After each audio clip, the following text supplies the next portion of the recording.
The last step of finishing our donut sculpture is to leave that little space where we can stuff the pillow batting into our sculpture. So as I'm doing this, I am starting with just 2 pinches.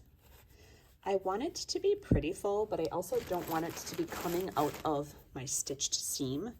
So I'm on 3 little clumps.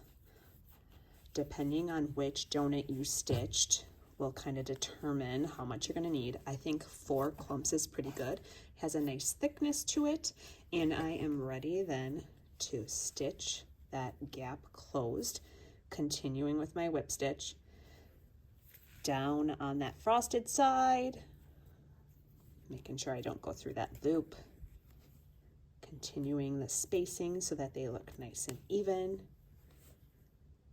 When you're finished and you've made it all the way around your donut, you're going to end with a double knot. And I do want to show you that part because we're going to keep our needle on and use our needle to knot it shut.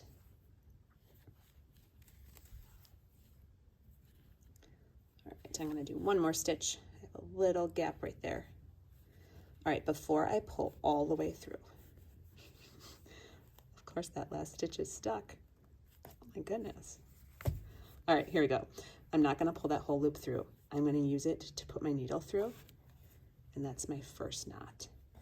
I'm going to do that one more time. I'm going to do one more stitch down, and instead of going all the way through it, I'm going to take that needle and loop it through to double knot it.